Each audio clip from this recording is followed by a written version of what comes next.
Saan sa Bible na yung mga namatay ay nasa langit na? Okay, buksan natin Lucas chapter 16 verse 19 to 20. Lucas chapter 16 verse 19 to 31 pala. Ibasa. Lucas chapter 16 verse 19 to 31.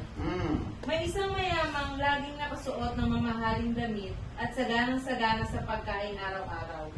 May isa namang pulubing nagngangalang Lazaro na nagtatad ng sugat sa katawan at nakahiga sa may pintuan ng mayaman.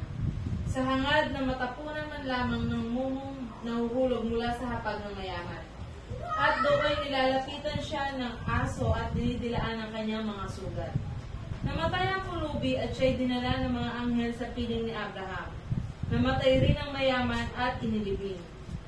Sa gitna ng kanyang pagdurusa sa daigdig ng mga patay, natanaw ng mayamang si Lazaro sa piling ni Abraham, kaya't sumigaw siya, "Amang Abraham, maawa po kayo sa akin. Utusan po ninyo si Lazaro na isawsaw sa tubig ang dulo ng kanyang daliri at basain ang aking dila dahil ako'y naghihirap sa apoy na ito." Ngunit sumagot si Abraham, "Anak, alalahanin mong nagpasasa ka sa buhay noong ikaw ay nasa lupa. At si Lazaro naman ay nagtiis sa kahirapan. Subalit ngayon ay inaaliw siya rito samantalang ikaw na may nagdurusa riyan. Bukod dito, may malaking bangin sa pagitan natin, kaya't ang mga naririto ay hindi makakapunta dyan at ang mga naririyan ay hindi makakapunta rito." Ngunit sinabi ng mayaman, "Kung gayon po, Amang Abraham, ipinapakiusap kong papuntahin na lamang ninyo si Lazaro sa bahay ng aking ama sa aking 5 kapatid na lalaki. Subuin po ninyo siya upang sila'y bigyang babala at nang hindi sila humantong sa dakong ito ng pagdurusa." Ngunit sinabi sa kanya ni Abraham, "Nasa kanila ang mga kasulatan ni Moises at ng mga propeta. Iyon ang kanilang pakinggan."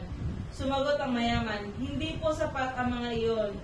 Ngunit kung magpapakita sa kanila ang isang patay na muling nabuhay, magsisisi sila tatalikuran ng kanilang mga kasalanan." Sinabi naman sa kanya ni Abraham, "Kung ayaw nilang pakinggan ang mga sinulat ni Moises at ng mga propeta, hindi rin nila paniniwalaan kahit ang isang patay na muling nabuhay." Ayan, maliwanag na mayroong mga pumasok sa impyerno, mayroong mga pumasok sa langit. Ang pumasok sa impyerno yung mayaman. Na siya nung nasa impyerno na ay nananalangin siya sa kanyang 5 kapatid na sana'y wag nang pumasok sa impyerno sapagkat siya nahirapan sa alab na ito.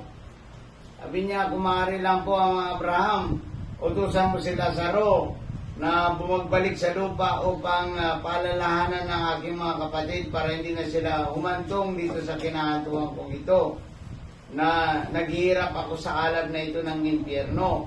O yan, pumasok sa impyerno. Pangalawa, si Lazaro ay natanaw ng mayaman sa langit na si Lazaro ay nasa sinapupunan ni Abraham.